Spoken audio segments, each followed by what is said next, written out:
Каналға қош келдіңіздер. Лайк басып, пікір білдіруді ұмытпаңыздар. Клондау, сана тұңғиығы мен тылсым әлемнің жасырын құпиясы.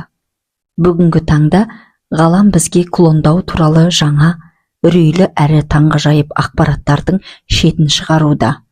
Адам ДНК-сын көшіру озық технологиялардың көмегімен жүзеге асып жатқан, адамзат баласынан барынша жасырылған ең үлкен құпия. Ұзақ уақыт бойы бұл құбылыс тек ғылыми фантастикалық фильмдер мен кітаптардың еншісінде ғана айтылып келді. Бірақ соңғы 3-4 жылда жоғарғы әлем бізге клондардың шынайы өмірде бар екендігі туралы белгілерді жиірек бере бастады. Клондау технологиясын әлемнің ең ықпалды, өте бай және бай қуатты адамдары өз мүдделеріне пайдаланып отырғаны әуелден ақ түсінікті. Себебі бұл процесс қыруар қаржы мен құпиялықты талап ететін дүние. Бүгінгі таңда, бүгінгі технология адамның сыртқы келбетін, тіпті нақты жас ерекшелігін дәл қалпында көшіруге қауқарлы. Бірақ адам құдіреті жетпей тұрған ең үлкен тосқауыл бар. Клон ешқашан түпнұсқаның санасын, естеліктері мен жанын көшіре алмайды. Клонның миы жаңа туған нәрестенің таза парағы сияқты бос болады. Оны дамыту, өмірді сезінуді үйрету үшін бәрін басынан бастап қайта оқыту керек. Оларда адамға тән иілгіш интуиция мен тылсым рух болмайды. Осыған қарамастан қазірдің өзінде біздің әлемде, әсіресе шетелдерде клондаған адамдар көп. Бұл құпия. Дегенмен алдағы 5-7 жылдықта бұл перде түріледі. Клондау арқылы адам жасын ұзартуға, емделмейтін дерттерді жеңуге болатын құпиялардың беті ашыла бастайды. Табиғат заңы және тылсым әлемнің тыйымы. Клондау тылсым әлем тарапынан қатаң түрде запретке қойылған дүние. Жаратқанның шеберлігімен жаралған бірегей адамды екінші рет қолдан жасап шығару табиғаттың ұлы заңдылығына жасалған қиянат және әлемдік гормондарға қарсы шығу болып саналады. Тарих шежіресіне көз жүгіртсек, бұл қателікті қазіргі біздің өркениет қана жасап отырған жоқ. Жоғарғы әлемнің архивтерінде жер заңдылығын бұзған өркениеттер өте көп болған. Атлантида трагедиясы, осыған дейінгі өмір сүрген, технологиясы тым ұзақ кеткен өркениеттер де клондау мен генетика заңдылықтарын бұзған болатын. Атланттықтар табиғатта бір-біріне еш сәйкес келмейтін тіршілік иелерін будандастырып, құбыжықтар жасаған. Грек мифологиясындағы кентаврлар мен минотаврлар осы зертханалық қателіктердің естелігі. Осылайша олар жер заңдылығын бұзып, соңында тылсым әлемнің қаһарына ұшырады да, бірақ түнде су астына кетті.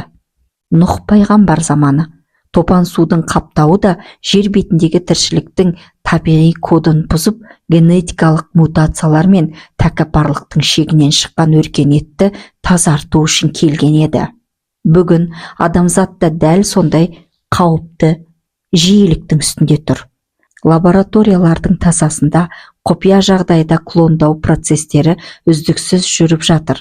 Қарапайым адам ретінде мұны бәріміз кезінде ертегі деп түсіндік. Тек кинолардан көретінбіз.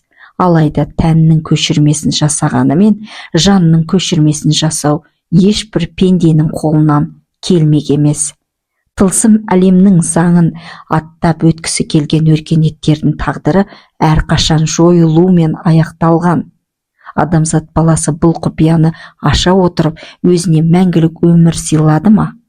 Әлде өткен өркениеттердің қайғылы тағдырын қайталай ма? Бұл да уақыт еншісіндегі ұлы сұрақ. Ғаламда ақпарат та, таңғажайып та тым көп, бірақ бұл ұлылықты сыйдыра алатын, оны көтере алатын сана мен дайындық бәрімізде бірдей емес. Көбіміздің алып ұшпағымыз, ерік жігеріміздің әлсіздігі соншалық, біз сол шексіздіктің алдында тежеліп, дамуымызды тоқтатып аламыз.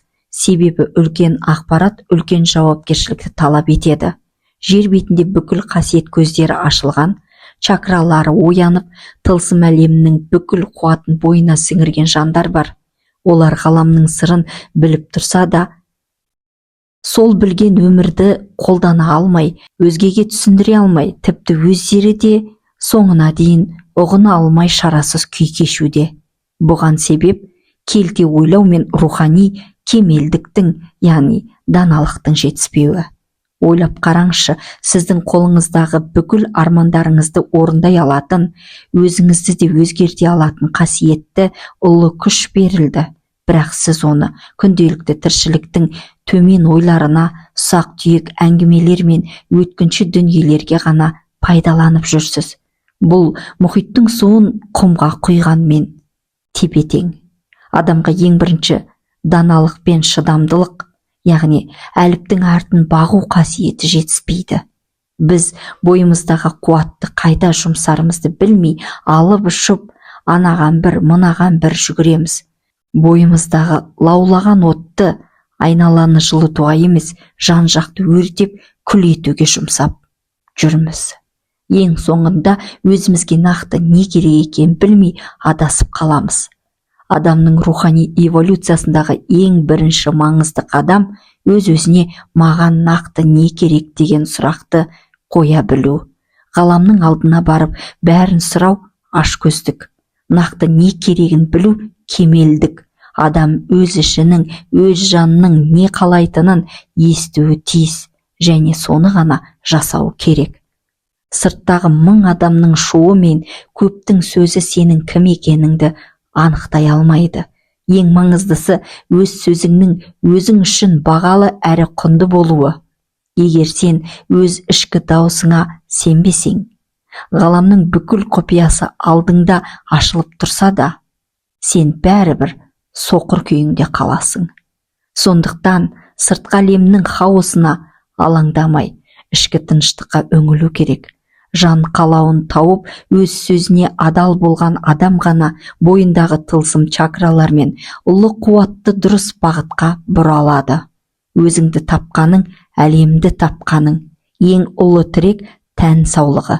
Тілек тілеуді ең алдымен денсаулықтан бастауды ұмытпаңыздар. Қазақ әрқашанда ең бірінші байлық денсаулық деген. Бойдағы тән саулығы адам баласына берілген ең ұлы күш әрі баға жетпес байлық. Себебі біздің өзге де асқақ армандарымыздың орындалуына, мақсатымызға жетуімізге тек мықты тән саулығы ғана тірек бола алады. Мықты денсаулық болмаса, рухтың да қанаты қырқылып, ең үлкен мүмкіндіктердің өзі мағынасын жоғалтпақ. Назарларыңызға алғыс.